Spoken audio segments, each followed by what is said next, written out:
I don't know about you, but nothing bothers me more than seeing a row of blank buttons in a car. It just tells you that, well, that's something I don't have. So we're going to take care of that. What's up YouTube, Scotty here. So today we're going to install a button kit in a 2016 Charger. You might notice on your steering wheels that there are, depending on what options you have, you may have some empty buttons on the steering wheel and the controls on the left and right hand side. Well, you can actually buy a kit to make those buttons active, and if you have a taser, you can program those buttons to do certain things like LineLock or change your drive mode or something like that. So I'm going to show you guys how to get at that and how to swap that out. The first thing you got to do when you're doing any electronic work on these cars is you got to disconnect the negative terminal on the battery in the trunk. So that's right there. I'm just going to unscrew that, pop that off, and that'll cut off all power to the engine. Alright guys, well here is our button kit. So it's made to go right here. You pop that whole thing out and it just connects into the power feed there, and you'll see that it has 3 auxiliary buttons on the bottom.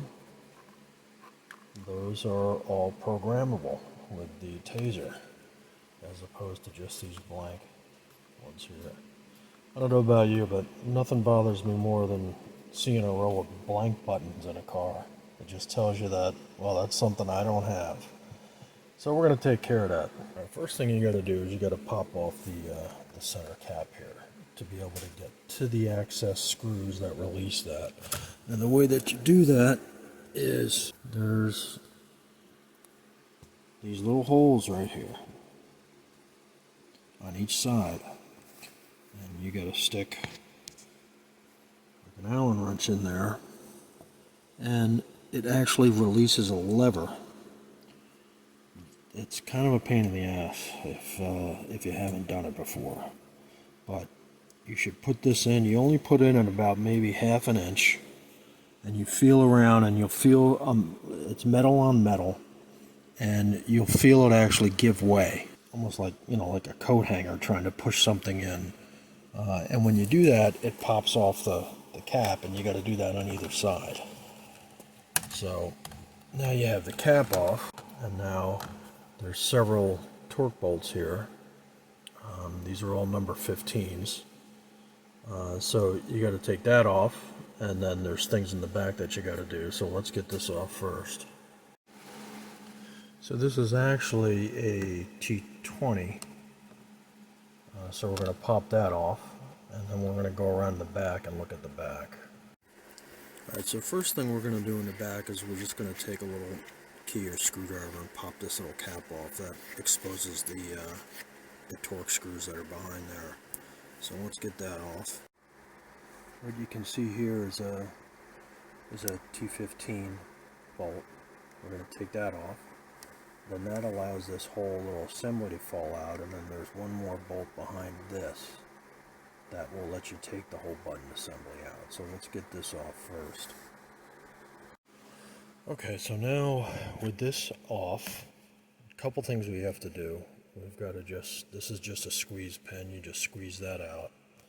Now this sleeve around here has to come off. So the way you do that is that there's 2 bolts right there, and then there's just a tab on the sides that you have to release, and that'll take that silver colored trim off.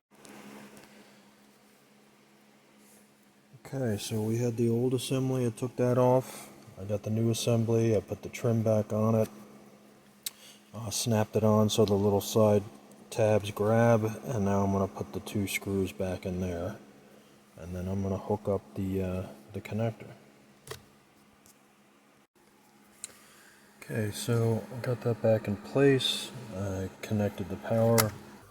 So now we're going to go back and do this back here. I'm going to put this one in first, then you put this back on, and then you put the other one in right there, and then you put the little plastic cover back over the top.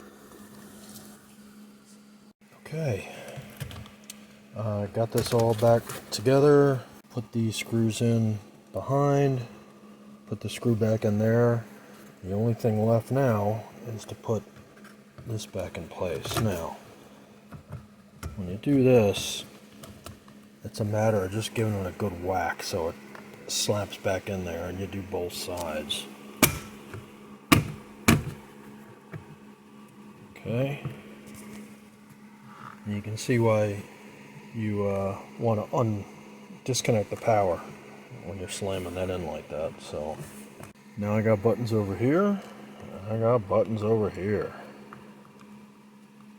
All right. So now we're going to go ahead and program those with the taser.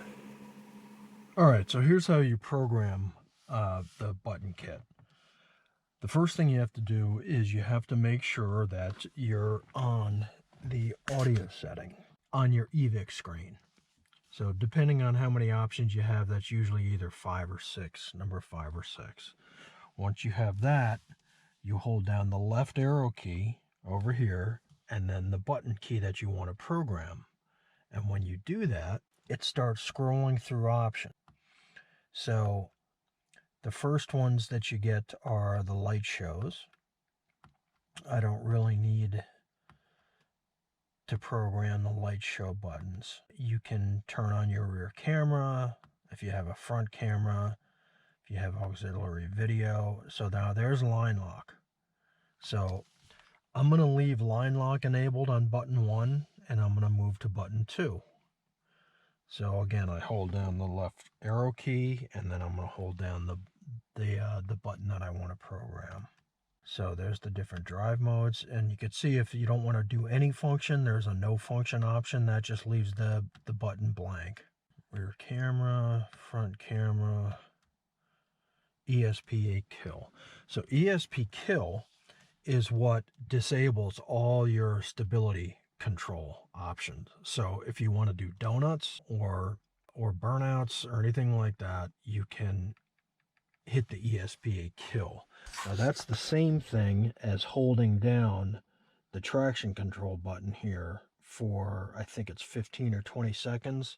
The same thing happens. All right, but this just makes it easier. It does it right away. The last button I'm going to do is cool down. Cool down is when you turn the engine off. You can hit the cool down button and it keeps the fan going for a short period of time to cool the engine down. So I kind of like that, especially if you're at the track, if you're at either the drag strip or a track and you want to, cool the engine down in between runs. That's good for that one. So that's pretty much it. Okay, so let's try some of these buttons now. To do LineLock, you put your foot on the brake, you put the gear in drive, and you actually hold down the button, and you'll see it says LineLock on, and then you can start doing your burnout. You do have to hold down the button. When you let go of the button, LineLock goes back off. Now, as far as ESP disable, okay, you push down the second key here, and it turns off all the stability control. So again, that's the same thing as holding down the traction control button for about 20 seconds. So to turn the fan on, you actually put it in run, and then you hold down that key. And you can hear the fan starting up now.